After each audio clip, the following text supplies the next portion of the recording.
Good morning student.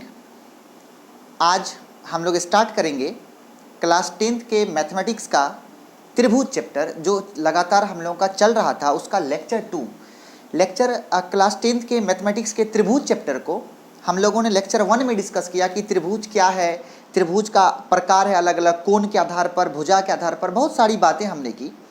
और आज lecture 2 में उसी बात को आगे बढ़ाएंगे, क्योंकि ये त्रिभुज चैप्टर आपके मैथमेटिक्स का एक बहुत ही सुंदर, इंटरेस्टेड और इम्पोर्टेंट एरिया है। और हम आपसे ये निवेदन करते हैं, आपसे ये उम्मीद करते हैं कि आप सभी के सभी मेरे प्यारे बच्चे, मेरे साहसी बच्चे, मेरे सुंदर से बच्चे इस चैप्टर में बहुत ज़्यादा इंटरेस्ट लेंगे और इसे बहुत सुंदर तरीके से एकदम डेप्थ में जाके आप स्टडी करेंगे, जैसा कि आपने अन्य सभी चैप्टर को स्टडी किया है।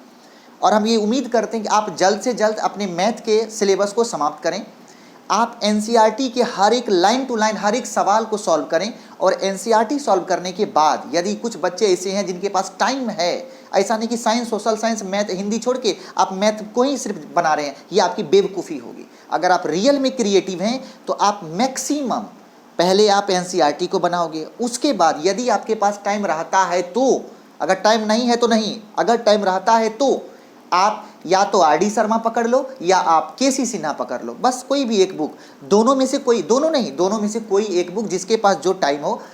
क्योंकि जैसे ही हमें भी टाइम मिलना शुरू होगा तो हम भी आपको या तो एक आर डी शर्मा या तो केसी सिन्हा, आप लोगों के कमेंट के अनुसार एक बुक को रेफरेंस करके हम फुल्ली डिस्कस कर देंगे। एनसीईआरटी पढ़ाने का मेरा एक मकसद है, हम इसमें 2 काम करेंगे। एक, आपका थ्योरी फुल्ली डेप्थ में क्लियर करेंगे, और नंबर 2, एनसीईआरटी के हर एक सवाल को लाइन टू लाइन डिस्कस करना मेरा अभी का मकसद है, ताकि आप जब एग्जाम में जाके बैठो तो लगे कि सिर्फ आप ही हो जो टॉप करने के लिए बने हो। सीधा कह देते हैं, जब आपके सामने एग्जाम पेपर हो, जब आप लिखें एग्जाम पेपर, तो आपके मन में ये कॉन्फिडेंस बने कि you are the topper, you are the topper of Bihar board, एकदम टॉप 10 में, टॉप 5 में आपका आना तय है, ये गारंटी होना चाहिए आपका। ऐसी तैयारी आपकी होनी चाहिए। जब आपका रिजल्ट आए तो लोग अचंभित हो जाए, अरे राम तुम घर में था और इतना सुंदर रिजल्ट, तब उसको पता चलना चाहिए आप आनंद सर के यूट्यूब चैनल पर पढ़ रहे थे। Okay, thank you so much. आइए यहाँ आज के लेक्चर में हम लोग डिस्कस करेंगे कि त्रिभुज के निर्माण को की कुछ शर्तें होती है। त्रिभुज जो आप बनाते हैं उसकी कुछ शर्तें हैं, उसी को हमने डिस्कस किया है कि त्रिभुज के निर्माण के लिए कुछ शर्त होता है, कुछ कंडीशन है। सर आपने बोला कि त्रिभुज में 3 भुजा है, 3 कोण है। त्रिभुज का निर्माण करने के लिए 2 ही चीज मिलेगा, या तो भुजा मिलेगा या तो कोण मिलेगा। आपके दिमाग में एक बात बैठ जाना चाहिए कि भुजा हो या कोण हो, दोनों मिला करके आपको 3 चीज दी होनी चाहिए। या तो तीनों भुजा दे दे, या तो तीनों कोण दे दे, या 2 भुजा 1 कोण दे दे, या 2 कोण 1 भुजा दे दे। ओके, उसी को हमने कंडीशन में लिखा है, या तो तीनों भुजा दी हुई हो, मतलब भुजा या कोण मिला करके ये आपका कोण है, कोण ए, कोण बी, और ये हो गया कोण सी। इसको लिखते हैं कोण ए, इसको लिखते हैं कोण बी, इसको लिखते हैं कोण सी। आपको बताए थे कोण ए के सामने वाले को भुजा ए लिखते हैं, बी के सामने वाले को भुजा बी लिखते हैं, और सी के सामने वाले को भुजा सी लिखते हैं। ओके, तो इस तरीके से ये 6 चीज है, 3 भुजा 3 कोण, 6 में से कोई भी 3 चीज हमें पूरना चाहिए जो कंडीशन में दिया हुआ। पहला, या तो तीनों में से तीनों भुजा दी हुई हो, तीनों में से तीनों कोण दिया हुआ हो, तीनों में से 2 भुजा और 1 कोण दी हुई हो, या 2 कोण 1 भुजा दी हुई। देखिए आप 3, यहाँ भी 3, 2 1 3, और यहाँ भी 2 1 3। इस तरीके से ये 4 कंडीशन है जिसके द्वारा आप त्रिभुज का निर्माण कर सकते हैं, जिसके द्वारा आप त्रिभुज का निर्माण कर सकते हैं। और हम लोग ये भी पढ़े थे बचपन में, मान लो ये त्रिभुज है, इसका ये ए है, ये बी है और ये सी है। समझिएगा अच्छे से, कि आपको दिख रहा है, एकदम दिख रहा होगा। और मैथमेटिक्स आपका, हम यही कहेंगे कि आपका मैथ इस पूरे भारत में सबसे शानदार होना चाहिए, सीधी बात, क्योंकि आपको आनंद सर पढ़ा रहे हैं। आइए, ये ए है, बी है, सी है। इस त्रिभुज का सामने वाला भुजा ए, और ये हो गया बी, ये हो गया सी। अगर इस त्रिभुज का तीनों भुजा दी हुई हो, समझिए अच्छे से, अगर इस त्रिभुज की तीनों भुजा दी हुई हो, तब इसका क्षेत्रफल निकालने के लिए हम लोग बचपन में यूज करते थे हेरोन का सूत्र। हीरोइन का सूत्र नहीं, क्या करते थे? हेरोन का सूत्र। हेरोन का सूत्र क्या बोलता है? उसका नाम है हेरोन्स फॉर्मूला। आपको याद होगा, हेरोन साहब बोलते हैं, यदि आपको तीनों भुजा दिया हुआ हो, ए भुजा, ये ए भुजा है, बी भुजा है, सी भुजा है, अगर ये दिया हो तो सबसे पहले आप एस निकाल लें। एस मतलब है अर्ध परिमिति, क्या नाम है? एस का मतलब अर्ध परिमिति। परिमिति मतलब क्या होता है? परिमिति मतलब होता है बाउंड्री का जोड़, टोटल बाउंड्री। बाउंड्री कितना है? ए से बी, बी से सी, सी से ए, मतलब सी जोड़ ए जोड़ बी, मतलब एस बराबर होता है ए प्लस बी प्लस सी बटा 2। अर्ध परिमिति निकाल लिए। जब अर्ध परिमिति निकाल लिए तब फॉर्मूला होता है एरिया। एरिया को अंग्रेजी में क्या बोलेंगे? क्षेत्रफल। क्या बोलते हैं? क्षेत्रफल।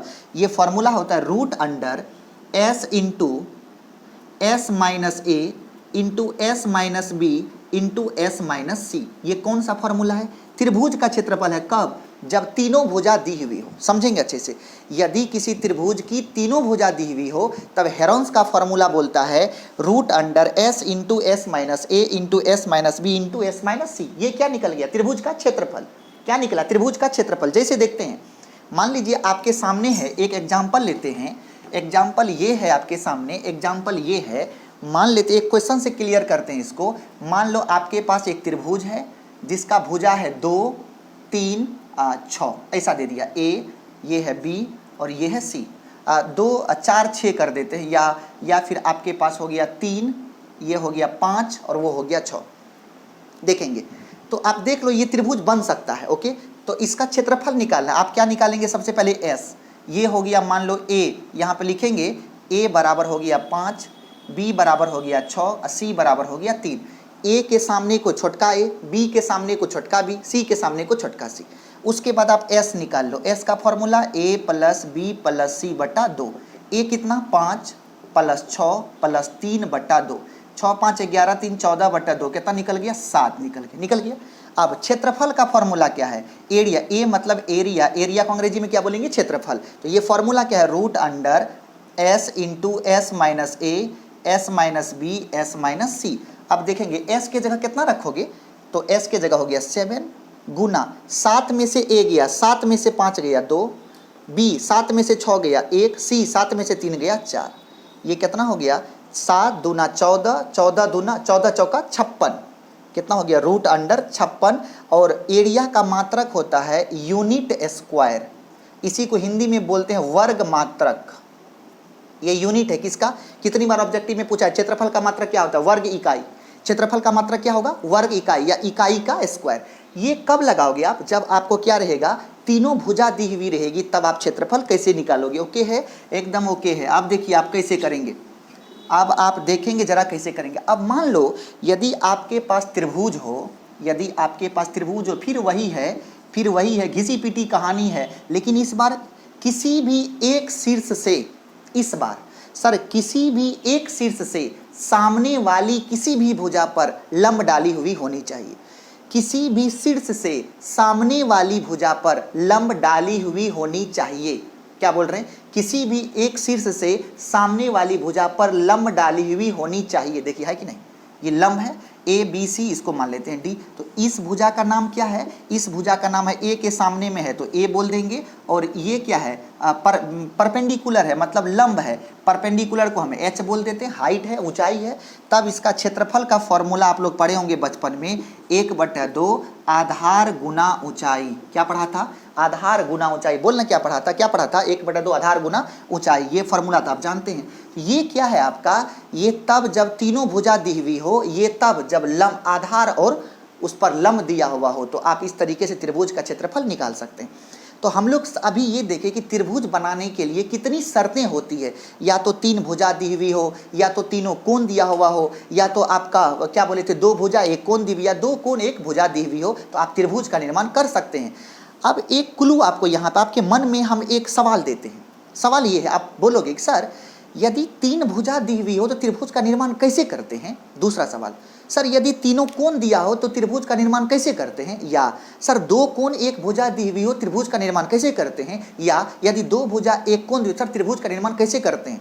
इस सवाल का जवाब आप हमसे पूछेंगे, लेकिन हम आपको अभी नहीं बताएंगे। इसलिए नहीं बताएंगे, उसके लिए आपके 10th में एक चैप्टर बना हुआ है जिसका नाम है कंस्ट्रक्शन, रचना, और बहुत जल्द हम उस चैप्टर को लेकर आएंगे, आपके सामने हाजिर होगा आनंद सर। ओके, नेक्स्ट आप देखेंगे दूसरा स्टार। दूसरा स्टार है आपके सामने कि अब हम लोग कुछ इंपॉर्टेंट टर्म को पढ़ेंगे।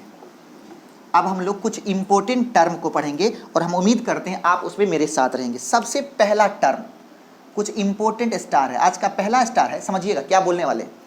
बोला कि मान लो ये कोई आधार है, समझिएगा बहुत इंपॉर्टेंट टर्म है ये, ए बी कोई आधार है, ठीक है, और इस ए बी के सामने एक कोई समांतर भुजा है, इसका नाम है एक्स वाई।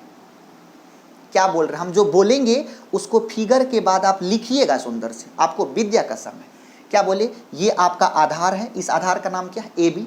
इस ए बी के सामने एक समांतर भुजा है, क्या नाम है, एक्स वाई। ओके, एक आधार है ए बी, उसके सामने एक समांतर भुजा है, क्या नाम है, एक्स वाई।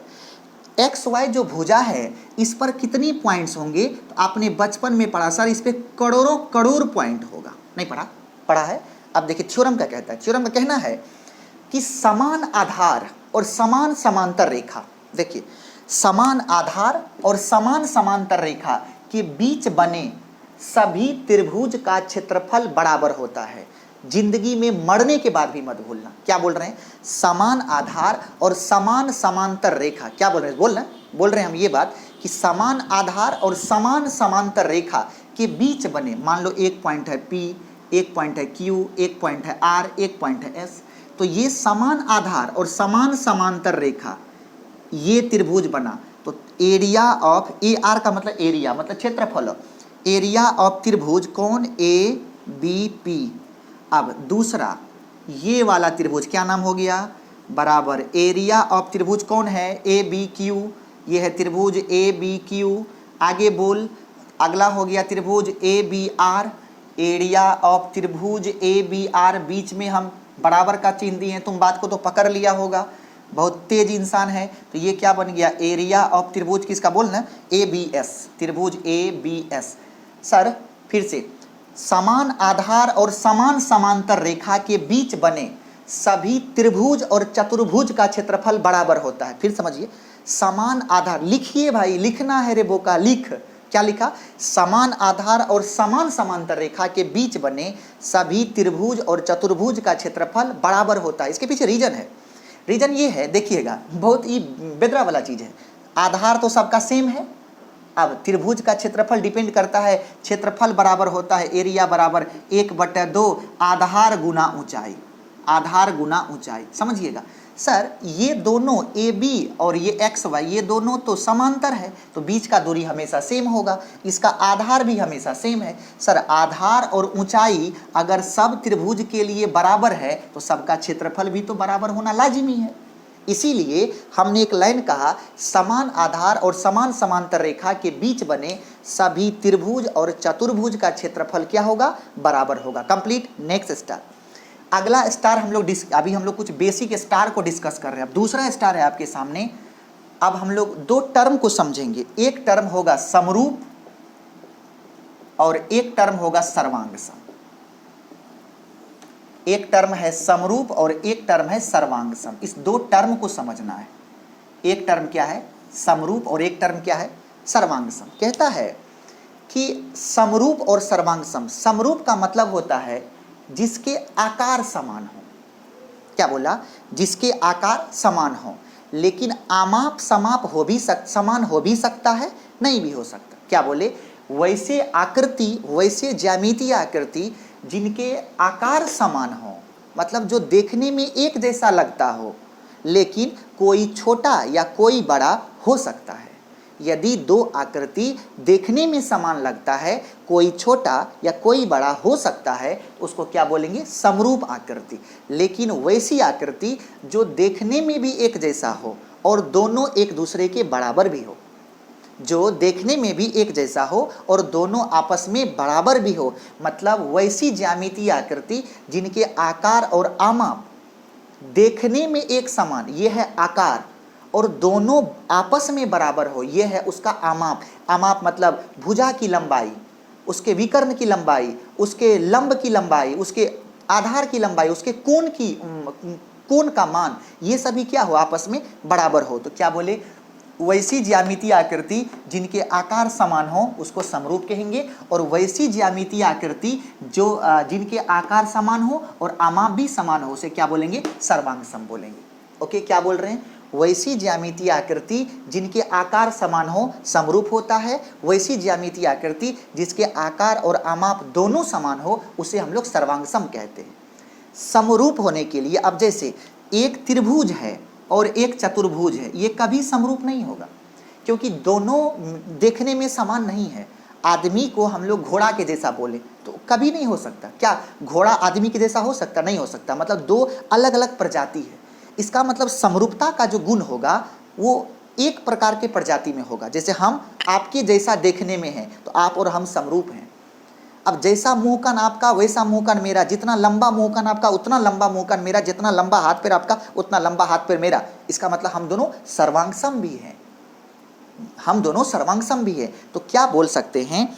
यदि कोई आकृति समरूप है, बहुत इंपॉर्टेंट ऑब्जेक्टिव है, यदि कोई आकृति समरूप है तो वह सर्वांगसम हो भी सकता। माइक में आवाज जा रही है? जा रही होगी, सुन रहे होंगे आप लोग। तो क्या बोला? यदि कोई आकृति समरूप है तो वो सर्वांगसम हो भी सकता, नहीं भी हो सकता। लेकिन यदि कोई आकृति सर्वांगसम है तो वो 110% समरूप होगा। ओके, क्या बोले? सभी सर्वांगसम आकृति समरूप होती हैं, लेकिन सभी समरूप आकृति सर्वांगसम नहीं हो सकती। ओके, दूसरा अब देखेंगे तो समरूप कब बोलेंगे? जब दोनों प्रजाति सेम हो। मतलब यदि ये त्रिभुज के कास्ट का है तो ये भी त्रिभुज के कास्ट का होना चाहिए। मतलब दोनों बहुभुज में भुजा की संख्या सेम होनी चाहिए। क्या बोले? दोनों बहुभुज में भुजा की संख्या सेम होनी चाहिए। इसका मतलब है कि सबसे पहला इसका शर्त क्या क्या है? समरूप होने का शर्त क्या क्या है? पहला है बहुभुज में भुजा की संख्या समान हो। भुजा की संख्या समान हो मतलब यदि किसी बहुभुज के समरूपता की आप बात करने पर तुल चुके हैं तो दोनों में क्या होना चाहिए? भुजा की संख्या समान होनी चाहिए। दूसरा है उनके भुजा आपस में समानुपाती हों, भुजा समानुपाती हों। तीसरा संगत कोण समान हो। संगत कोण समान। संगत कोण क्या है देखेंगे। जैसे मान लो हमने दो त्रिभुज बनाया, ये है ए, ये है बी और ये है सी। ये त्रिभुज है डी, ये है ई, ये है एफ। तो जैसे अगर हम त्रिभुज ए बी सी और त्रिभुज डी ई एफ की बात करेंगे तो ए बी का संगत भुजा डी ई हुआ, ठीक है। अब देखेंगे बी सी का संगत भुजा ई एफ हुआ, ठीक है। और ए सी का संगत भुजा डी एफ हुआ। ओके, अब कोण ए का संगत कोण डी हुआ, कोण बी का संगत कोण ई हुआ और कोण सी का संगत कोण एफ हुआ। अर्थात यदि कोई दो या दो से अधिक ज्यामितीय आकृति समरूप होगा तो उनमें भुजा की संख्या समान होनी चाहिए, उनके संगत भुजा समानुपाती होने चाहिए और संगत कोण समान होना चाहिए।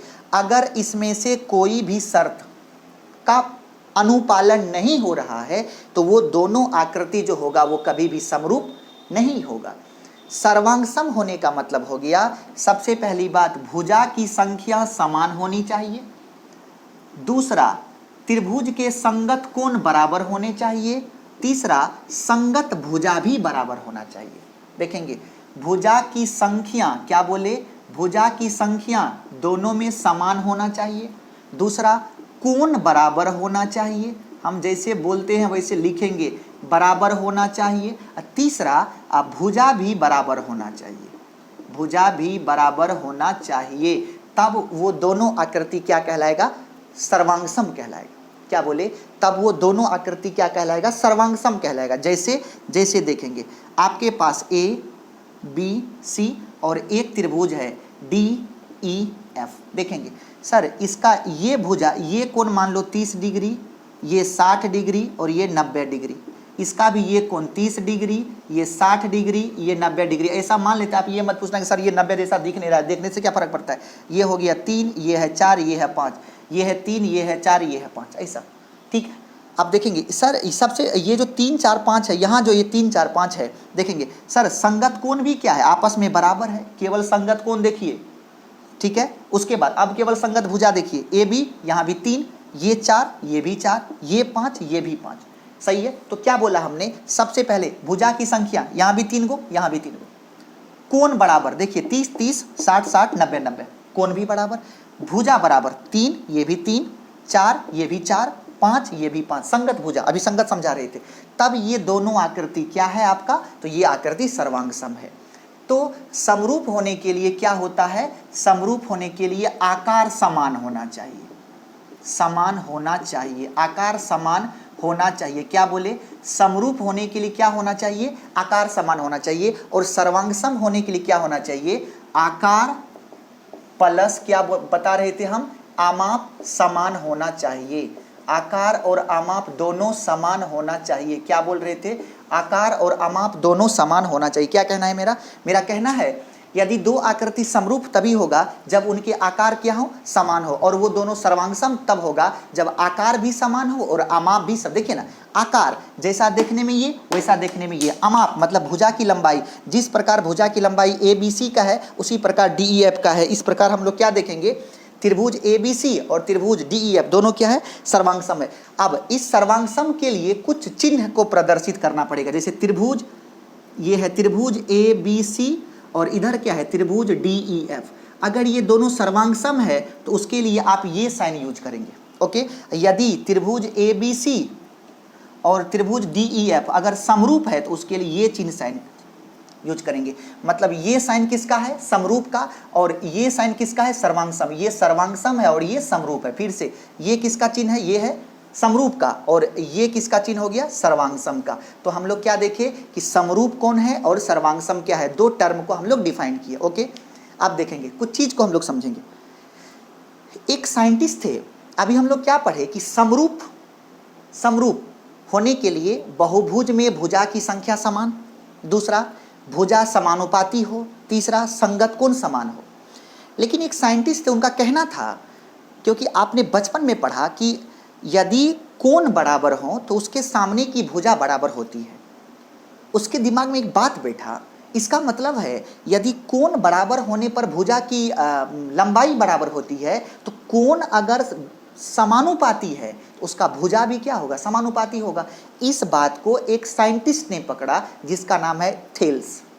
क्या नाम है, थेल्स। उन्होंने देखो क्या बोला, वो बोला कि भुजा की बात करते हो अलग से, कोण की बात करते हो अलग से।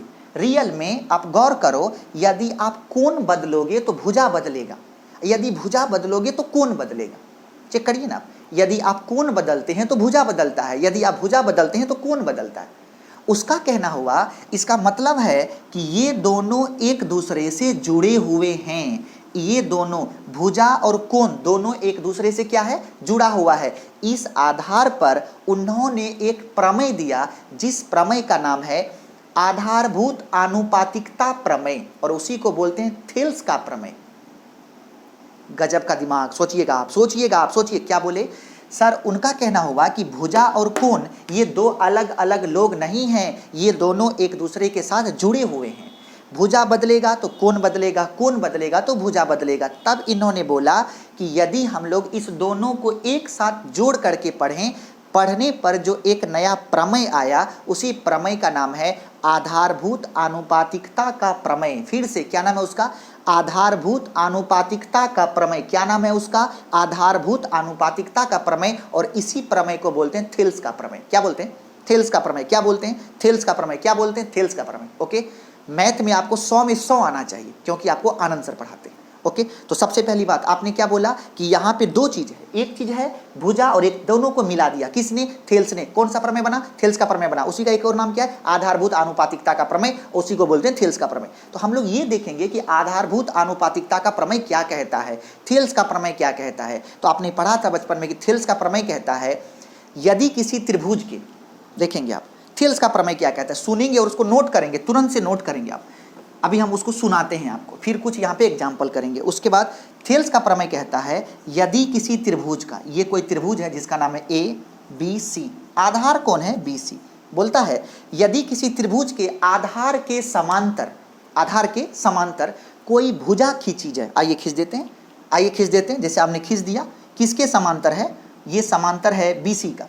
बोलता है यदि किसी त्रिभुज के में आधार के समांतर कोई भुजा खींची जाए तो वह बाकी दो भुजा को AB और AC, आधार के बाद बाकी दो कौन कौन बच गया, एक हो गया ए बी, एक हो गया ए सी। बोलता है बाकी दो भुजा को समान अनुपात में विभाजित करती है। इसी प्रमेय को थेल्स का प्रमेय कहते हैं या आधारभूत आनुपातिकता का प्रमेय कहते हैं। अगर आपको एग्जाम में पूछ दे कि आधारभूत आनुपातिकता का प्रमेय क्या है, तो आप वही लिखेंगे जो थेल्स का प्रमेय है। थेल्स का प्रमेय को लिखें या आनुपातिकता आधारभूत आनुपातिकता के प्रमेय को लिखें, क्या लिखेंगे? यदि किसी त्रिभुज के आधार के समांतर कोई भुजा खींची जाए तो वह बाकी दो भुजा को समान अनुपात में विभाजित करती है। क्या बोल रहे हैं? यदि किसी त्रिभुज के आधार के समांतर एक भुजा खींची जाए तो वह बाकी दो भुजा को कौन कौन ए बी और ए सी को समान अनुपात में, मतलब ए डी बटा डी बी बराबर ए ई बटा ई सी। क्या बोल रहे हैं? समान अनुपात। समान अनुपात का मतलब ए डी बटा डी बी बराबर ए ई बटा ई सी। इसी को लिखने का और तरीका है, या ए डी बटा ए बी बराबर ए ई बटा ए सी। क्या बोल रहे हैं? ए ई बटा ए सी, ए ई बटा ए सी। आपने क्या देखा?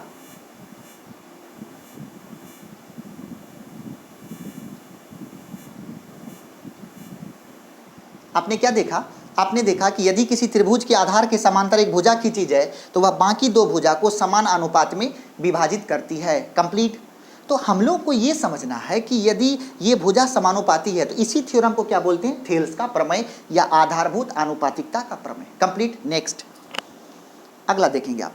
आगे हम लोग देखेंगे कि इनमें से कौन आकृति समरूप है और कौन आकृति समरूप नहीं है।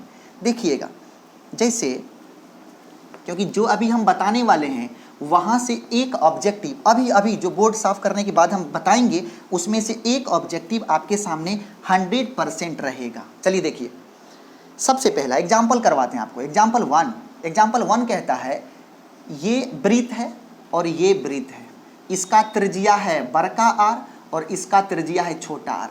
एग्जाम्पल 1 कहता है, थ्योरम कहता है, आपका मैथ कहता है कि किसी भी त्रिज्या का दो वृत्त, किसी भी त्रिज्या का, हम जितना लाइन बोलेंगे आप उसको नोट करेंगे, किसी भी त्रिज्या का दो वृत्त हमेशा समरूप होता है।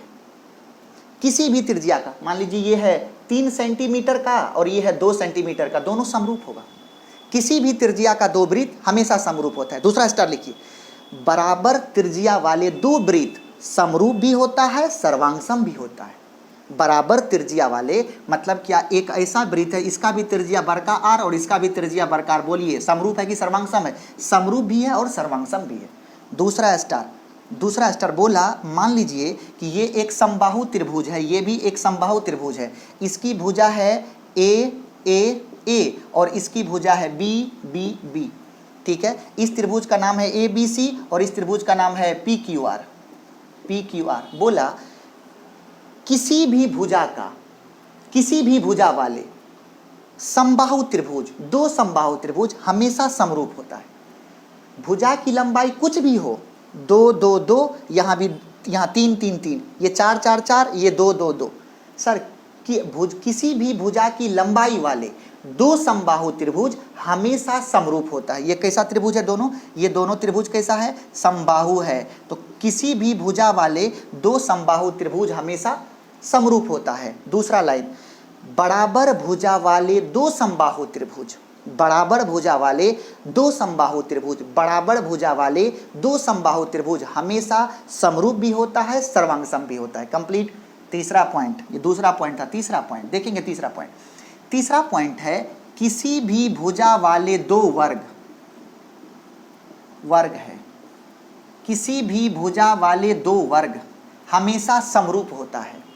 किसी भी भुजा वाले दो वर्ग, ये आकृति क्या है? ये आकृति वर्ग है। क्या कहना है मेरा? किसी भी भुजा वाले दो वर्ग हमेशा समरूप होता है। किसी भी भुजा वाले दो वर्ग हमेशा समरूप होता है। किसी भी भुजा वाले दो वर्ग हमेशा समरूप होता है। दूसरा स्टार, बराबर भुजा वाले दो वर्ग हमेशा समरूप भी होता है और सर्वांगसम भी होता है।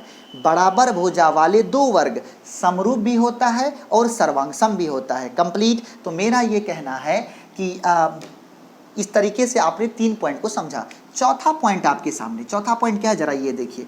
दो त्रिभुज है, ए बी सी और ये त्रिभुज है आपका डी ई एफ। ओके, तो देखेंगे इसका भुजा है 4, इसका भुजा है आपका मान लेते हैं 8 और ये है 12, 4 9 12 ऐसा मान लिए। देखेंगे ये हो गया आपका 8, ये हो गया 18 और ये हो गया 24, ऐसा दिया हुआ है।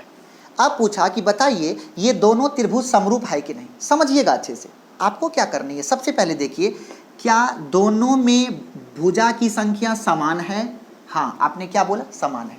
उसके बाद देखना है कि संगत भुजा समानुपाती होना चाहिए, मतलब जो अनुपात ए बी और डी ई का होगा वही अनुपात बी सी और ई एफ का होगा, वही अनुपात ए सी और डी एफ का होगा। जरा सा देखते हैं, ए बी अब बटा डी ई निकालते हैं तो कितना हो गया, ए बी हो गया 4, डी ई हो गया 8, कितना हो गया 1/2। समझे, समझे। नेक्स्ट एक सेकंड रुकिए, जरा देख लीजिए, आपको दिख रहा है, दिख रहा है, एकदम दिख रहा है आपको, धड़ल्ले से दिख रहा है, एकदम गजब का दिख रहा है आपको, गजब का दिख रहा है, एकदम गजब का दिख रहा है।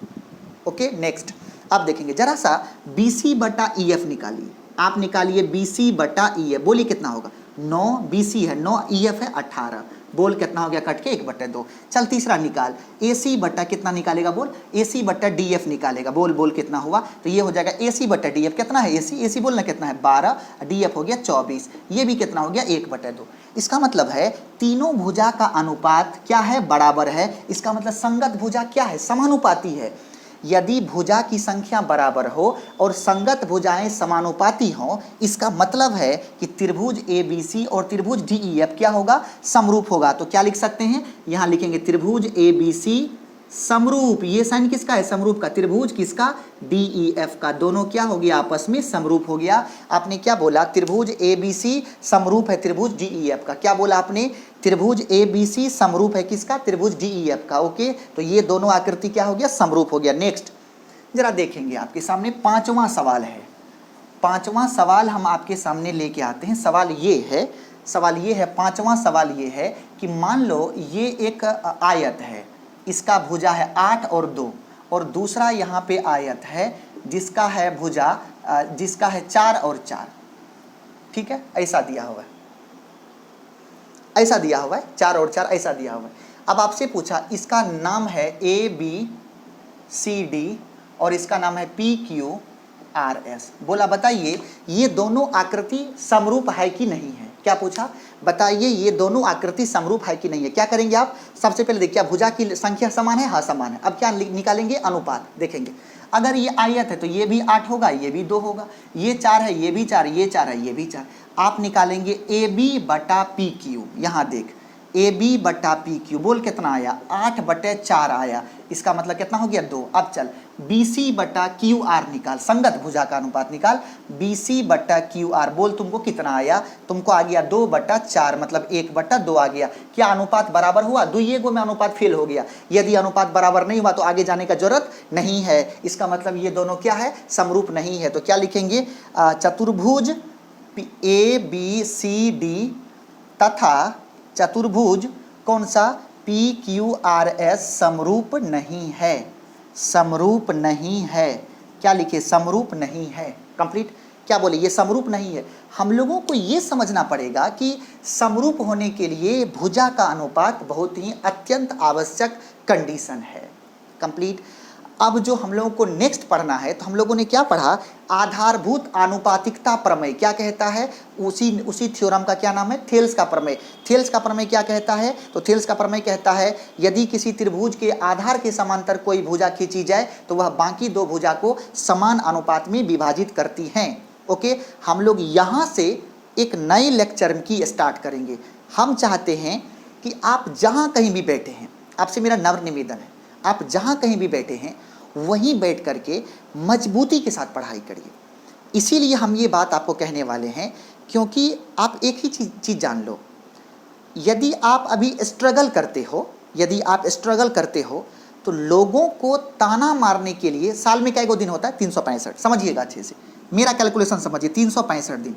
रिजल्ट एक दिन आता है, तो एक दिन हो गया जिस दिन रिजल्ट आएगा, बाकी बच गया 364 दिन। एक ही चीज़ समझिए सर, समझिए एक बार, समझिएगा एक बार।